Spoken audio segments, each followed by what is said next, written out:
Here's the code that we'll be running today. This is modeled after some code that I was working on with a customer.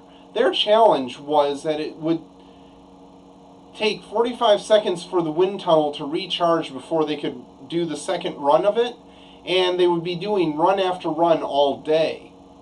So they had to do all of their calculations and be ready for the next run before that 45 seconds was up. So to them, seconds were precious. Let's see how we took their code and modified it using the profiler to make it run faster. I'm going to move my screen capture up here so we can see that I'm going to go to the Tools and Profiler. Here the profiler is open, and we know that we were editing main, so MATLAB brings that up as the code to run, and we're just going to hit Start Profiling. In a few seconds the code will be run, and what's going on is MATLAB is taking diagnostics of the code to find out where the most time is spent. If we look at this report, we can see that there was the function main, which we ran, and a sub-function called doChannel that was also run.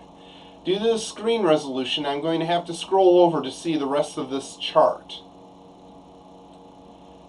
Alright, so what we see here is that main took 18.275 seconds. However, most of that time was not spent in main itself, but in the sub-function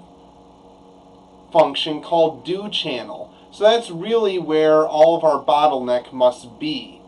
I'm going to scroll back here, and let's look at doChannel.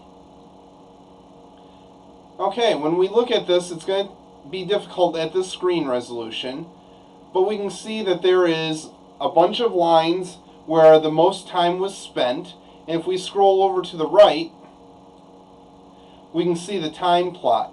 Clearly, line 20, the top line here, is where most of the problem was. 78.7% of the time was spent there. Let's go look at that line of code and see what was going on. It's colorized based on time, and we can see that line 20 is bright red because the most time was spent on there, 14.1 seconds.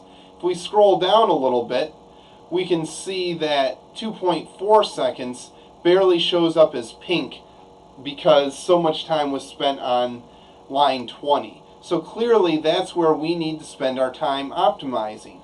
Now if you read this, you can see that these two lines here are actually an alternative version of these three lines. They do the same thing, it's just that one of them goes faster than the other.